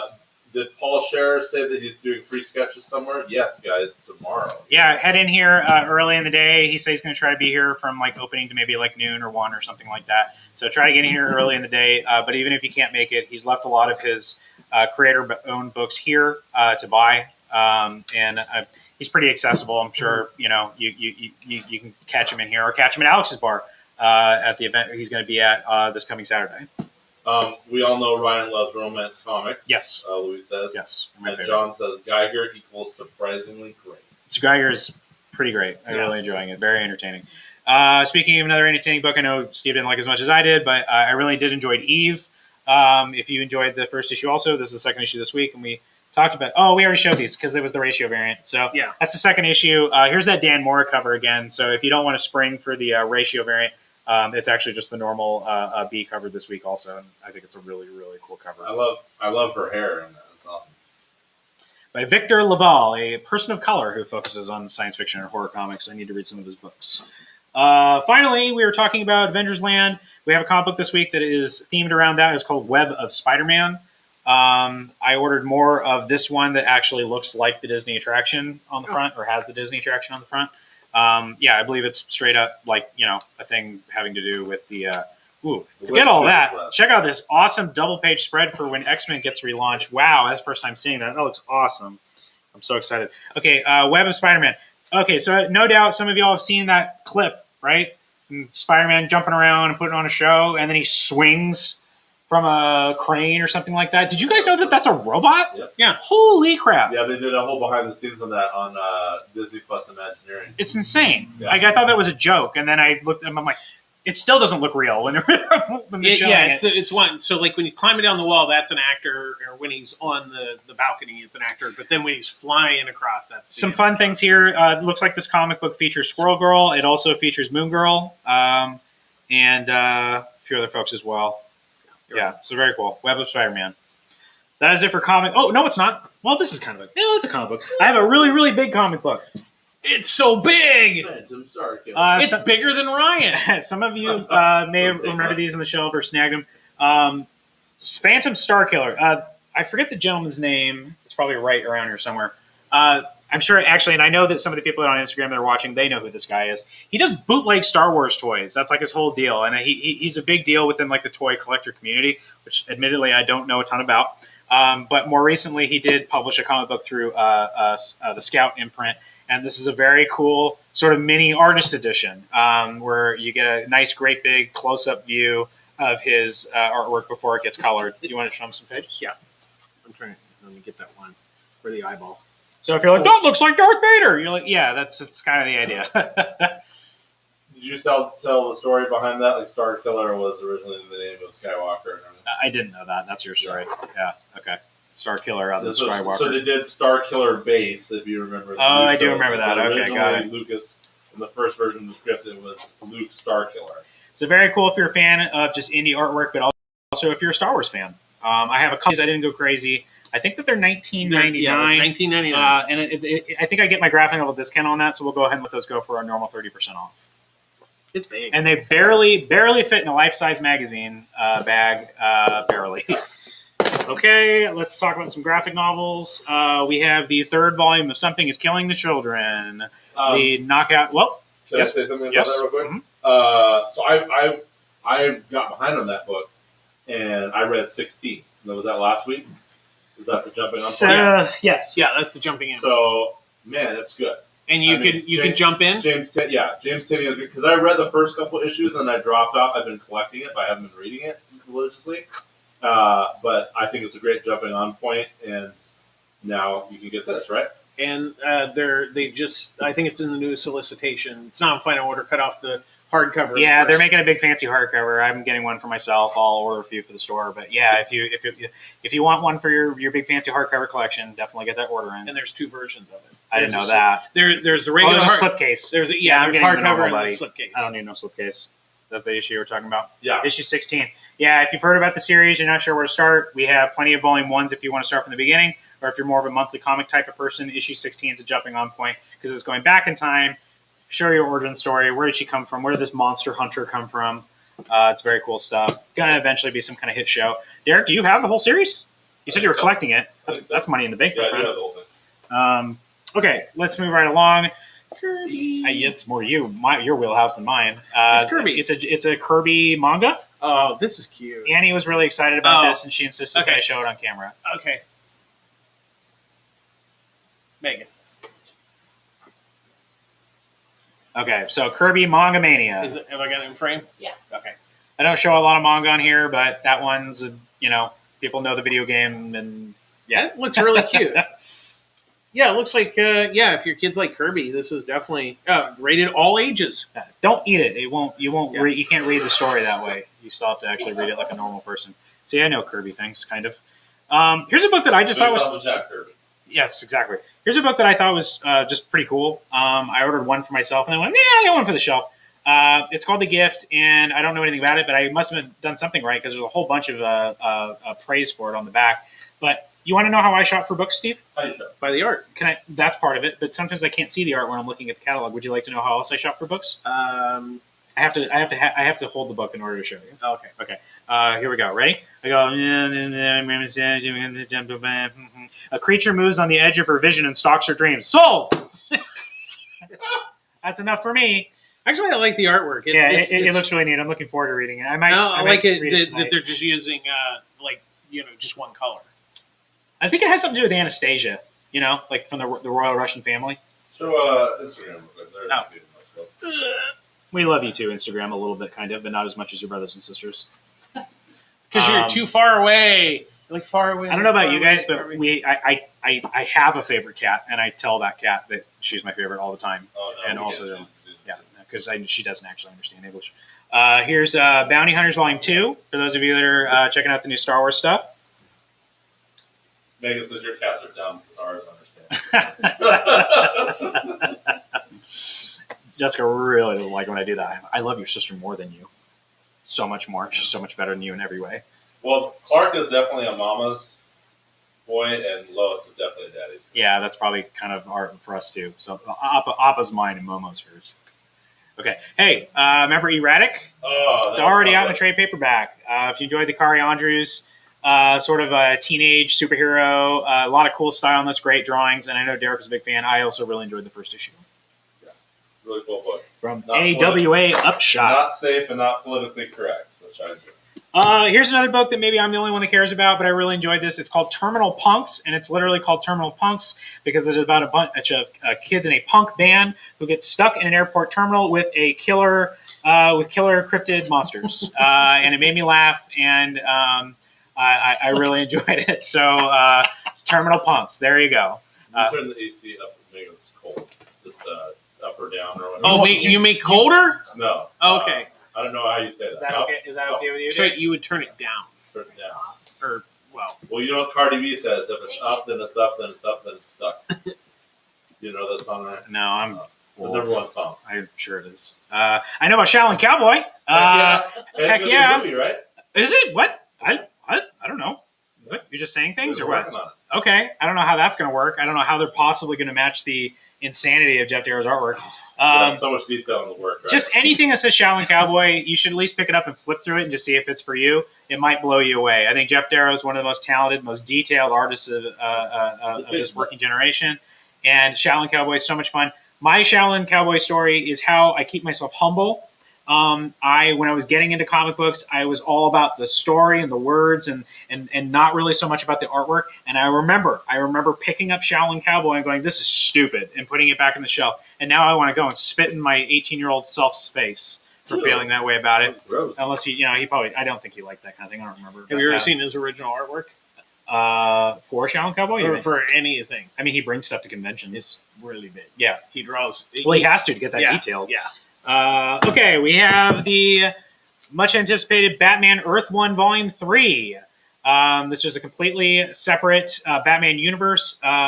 What I remember about this, you guys can talk about it more, is that in this it's a little bit more of a grounded universe. Batman's not quite like as invincible as he is in the comic books. At least from the first one, I remember like him falling and getting hurt and being a whole thing. You can see his eyes. You can see that's one of the things, right? They Not try to on keep this it cover. realistic. Oh no, Not really. yeah, you're right. Well, just you don't have the whites. Yeah, it's the Adam West eyes. So we've been talking about Jeff Johns and Gary Frank. Here's some more Jeff Johns and Gary Frank for If you. you like Geiger, you'll like Batman Earth 1 Volume 3. Harvey Dent is dead, or is he? By the way, if you didn't already know, all of these are 30% off. We always do 30% off here at Pulp Fiction. Still pause real quick, right? Yes. Real quick, guys, I have two fun questions at the end of the show that we're going to be asking the whole panel. But if any of you guys watching the show have a fun question that you want to ask Ryan or Steven or myself and Megan, like what's your favorite, what if, or blah, blah, blah, please be sure to submit it. And then a couple quick comments here. Kirby was actually named After the lawyer. Nintendo America's lawyer who defended Nintendo, who were sued by Universal for copyright infringement of Donkey Kong. That's true, and that lawyer was related to Jack Kirby. Wow, that's cool. And where did they get the idea for Kirby? Where? Kirby vacuums. Yeah. And that came from Jack Kirby. Luis Molina says Batman isn't as cut to the title card invincible. Oh, too soon. So good. I love how they worked that in there. That was great. Wait a second, That's are you really some awesome. type of invincible? Yeah. Okay, what's next? Oh, we have a original Miles Morales all ages graphic novel. This is looks the pretty first cool. of the Scholastic deal. Yeah. So DC has been killing it with the young adult stuff and the all ages stuff, and it looks like Marvel is catching up to them a little bit here with their exclusive deal with Scholastic. Everybody knows Scholastic. Remember book fairs? Oh, I love book fairs. Don't know what anything is about. You want to flash some artwork on? Yeah, I'm trying to find some. I see a girl that can throw fireballs like Ryu in Street Fighter. That's kind of cool.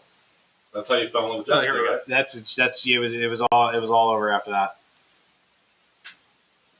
Megan loves the Spider-Verse movie. She should. It's the best superhero movie ever made.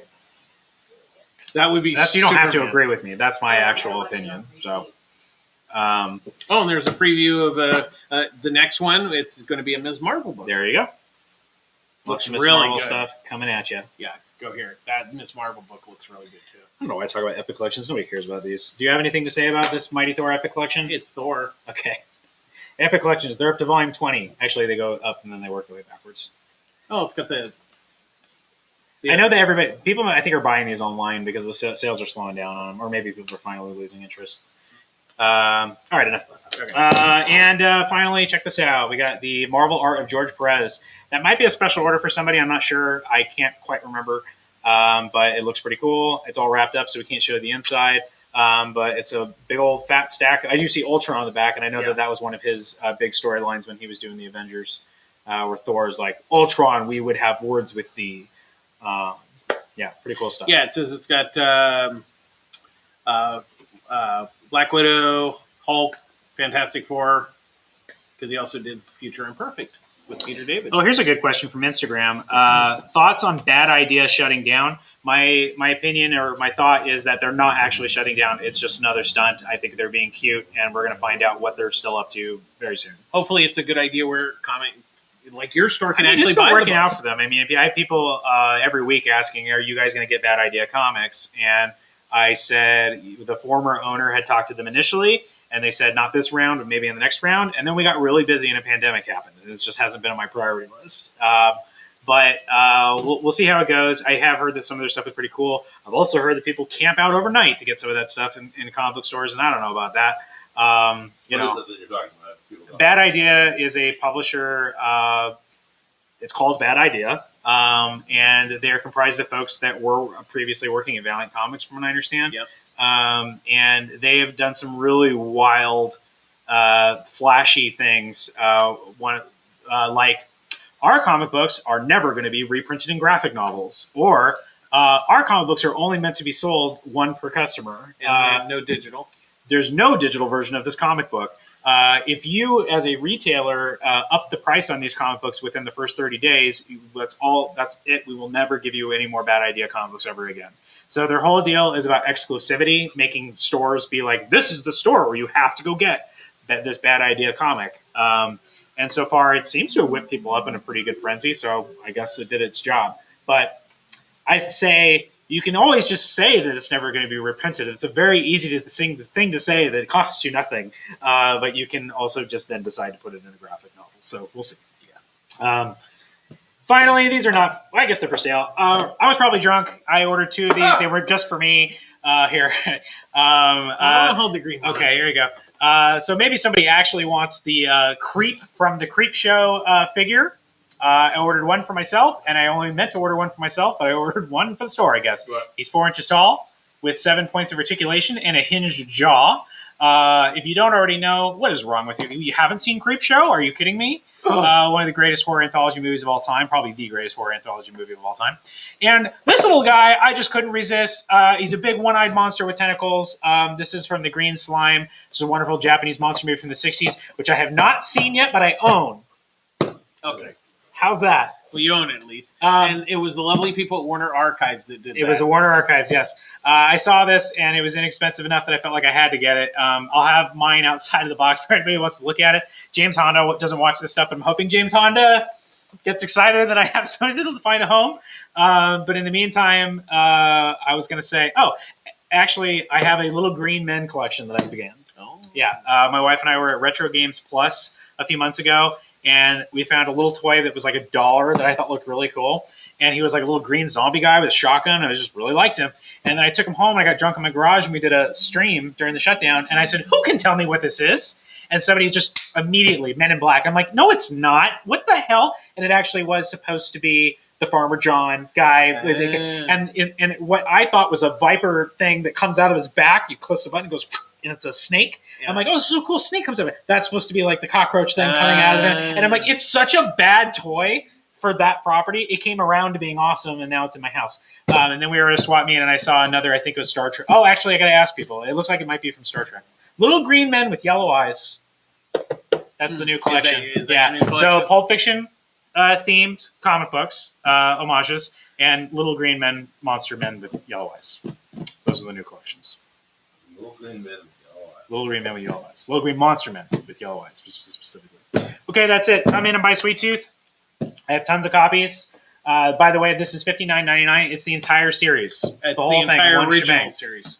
Does not include the return. It doesn't include the return, but I didn't read the return, and I don't feel like I'm missing anything. Can you show some artwork in there, please? Yeah, absolutely. Go for it. All right. What was it you were talking about? Like you couldn't get some, but you looks like you have plenty of it. I didn't think I was going to get these. I thought that they were going to short me, but turns out that I got the copies that I ordered. Did we retract that statement? Yeah, I guess I am. No, because the one that I actually wanted is this.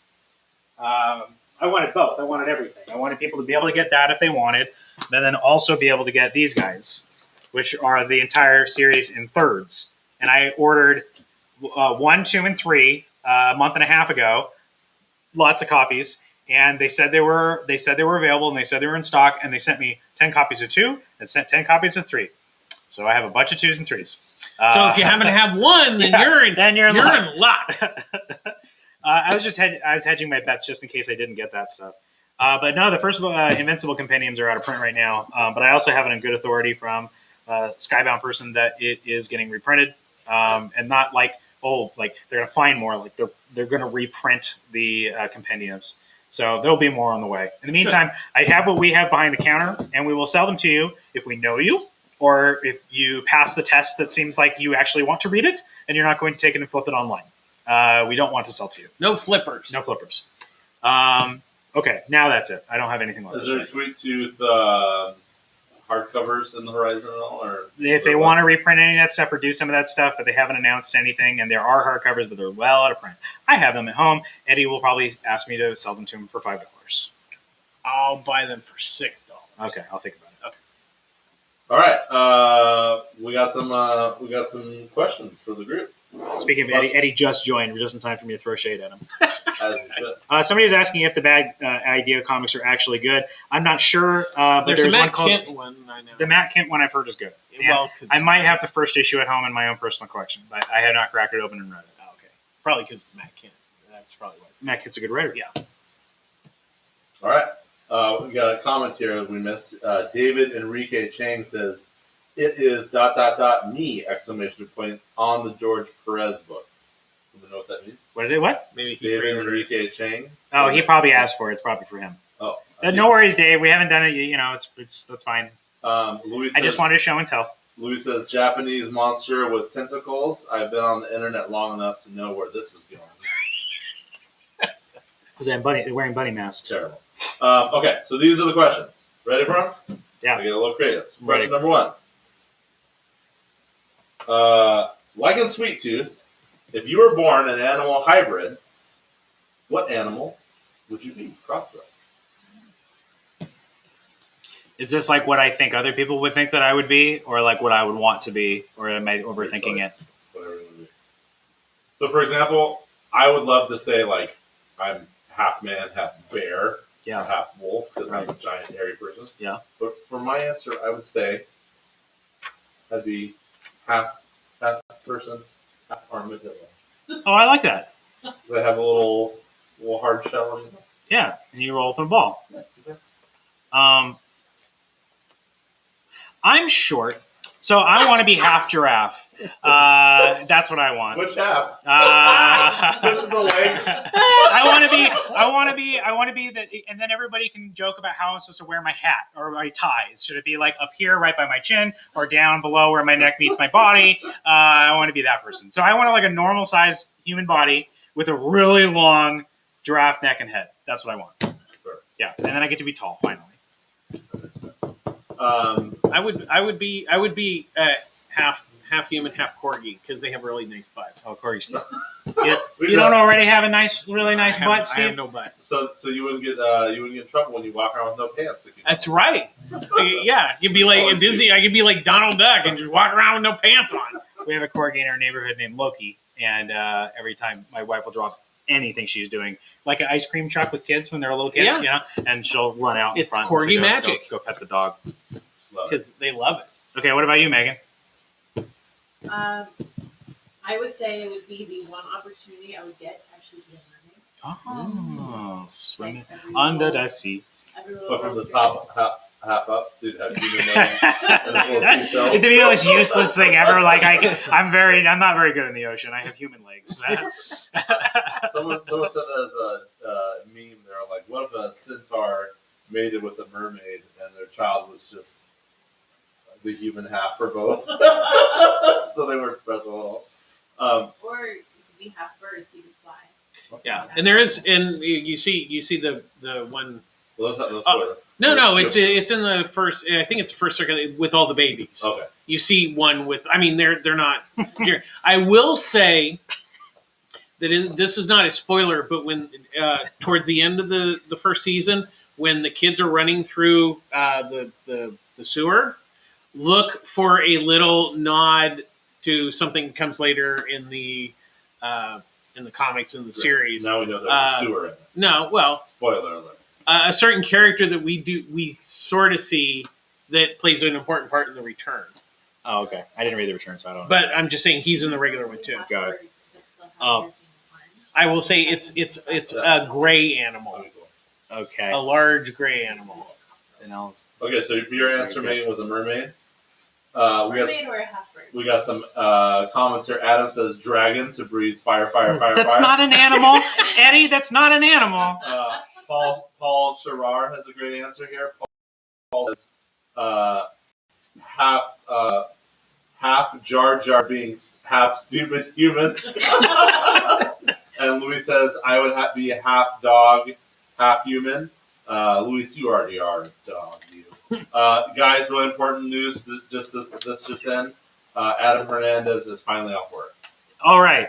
Okay. Nice. Now- And what is he eating, Now, though? what are you eating? We don't know what he's eating. How's Grandma doing? Yes, What we and wanna I'd know. like to know the status of her computer. And then Adam Hernandez also says Dracarys. For the All right, real quick. No, Just real quick. No, this real quick. I am the Okay. host. I will do whatever I want. One quick one from Instagram because it was really funny. He said half man, half bear, half pig. That's it. Ooh, Yes, I love it. Because it's man, bear, pig. man, bear, pig. Okay, that's it.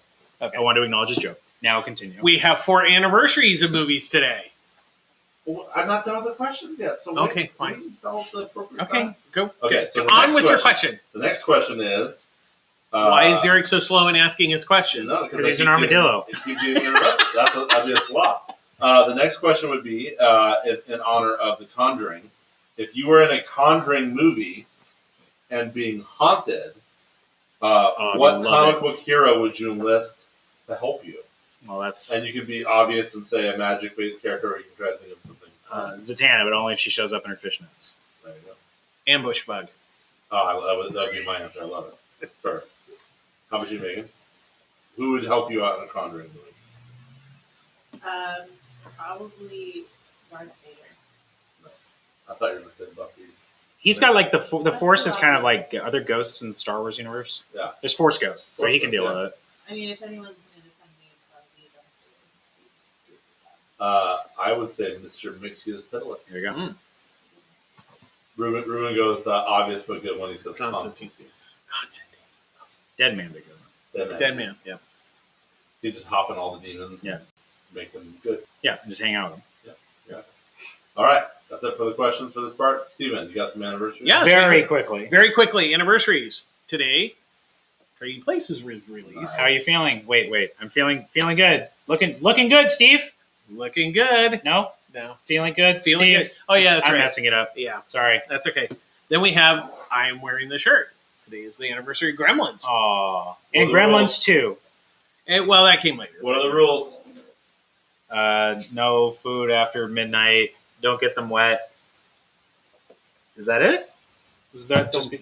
Don't light. Oh, and then no light. They don't like the light. Yeah, it's like the girlfriend rule. If you're dating a girl early on and if you feed her, or if you see her in the daylight or after midnight, then she becomes your girlfriend. Yeah. And if you get her wet, then Wow! Don't let her take a shower. at your place. Okay, we also have Ghostbusters. We don't count the second one. We don't talk about the second one. But Ghostbusters 1 was released on today. All right. And then finally, Atlantis. Oh. Probably one of the more underrated Disney films. Comic book adjacent because Mike Mignola did the concept work on that. Uh, No, they stole his artwork for that. they No, he's just really upset about it in general. There's some Mike Mignola looking things in the movie. No, Can I say that? So what it was is they literally they blew up Hellboy pages and stuff, and they told the animators, we want it drawn like this. Okay. So the word got to him about that. Yeah. And so then they said, we were very inspired by your work. So they actually hired him, and he actually designed some of the creatures. Okay, so it's like, you're so inspired, you cut a check. Yeah, because he walked in, and it's like there's like these giant walls with like Hellboy on them. He's like, what? Yeah. Like, he was actually impressed, And it does have a very Mignola look to it.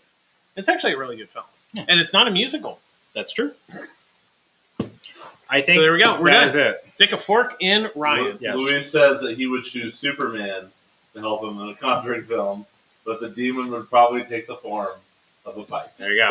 That'd be the end of it. There we go. Oh, and speaking of Gremlins, there's an animated HBO Max series. I that's have being done. customers. It's not so. I have customers that worked on that show. Yeah. So I'm excited for them. I hope it's a hit. Yeah. Awesome. Very good, gentlemen. Well, thank you so much. Stephen, where can we find you? PopCultureMaven.com, where I have a spoiler-free review of Sweet Tooth. Alex's Bar. Don't Go to forget Alex it. and Bars this weekend. I'll stop Saturday. bugging everybody about it after the Saturday. Are you going to be there at 4? I'll be there earlier than 4. But we can see you at 4. Yes. Okay. Did we figure out if you're going to do some... Yeah, I'm not stuff? ready to make like a formal announcement, but it's not really going to be for... DJ Ryan? He might... I don't know. We're He still could talking show- about it. Well, either that or the Green Slime Monster is going to be DJ. Yeah, that's right. DJ Green Slime Monster. I will... At the very least, I will be there. I don't know in what capacity, but I am going to be there. We'll, Meg and I will talk off camera, but we might be there too. So I'm not sure if we'll live stream or just record or take some pictures or what, but we'll talk about our Derek Easer thing. So Cool. We might, depending on space and stuff, we might be there streaming as well. And Megan, where can the folks find us? You can find us at Derek Easley Entertainment on Instagram. You can find us on Facebook at Derek Easley Entertainment. Or you can find us on our website at His face is really good.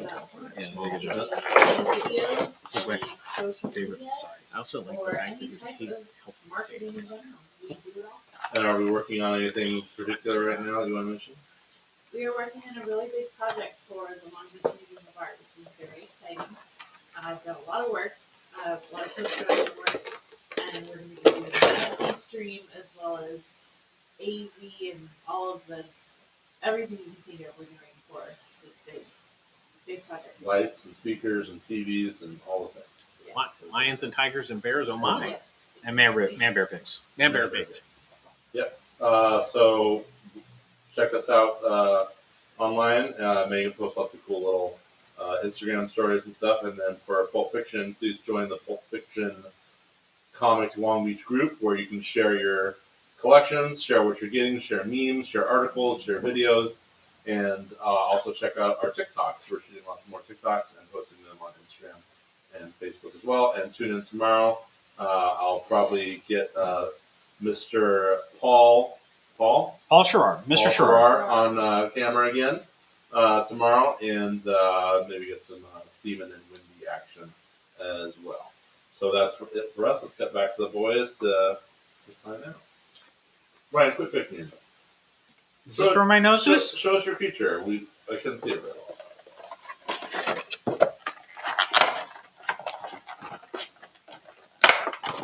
He's such a big boy, Ryan. And if you've never seen that film, you need to see that film. It is freaking wild. It looks like the monster from Monster Inc. I told Annie it was a Pokemon. It looks like the little monster face costume that they put glue in. Yeah, it does. Mike Wachowski. Mike Wazowski. Love it. Awesome. All right, boys. Thank you so much. Any sets, deals, dollar comics you want to talk about? No, nothing more than normal. We're working on it. I actually do have a bunch of graphic novel sets and some comic sets, but I got to price them still. All in good time. We're working on it. Sounds good. All right, guys. Tune in tomorrow. Thank you so much for watching. Bye-bye. Bye-bye. Bye-bye. Bye-bye. I'm gonna do your Instagram.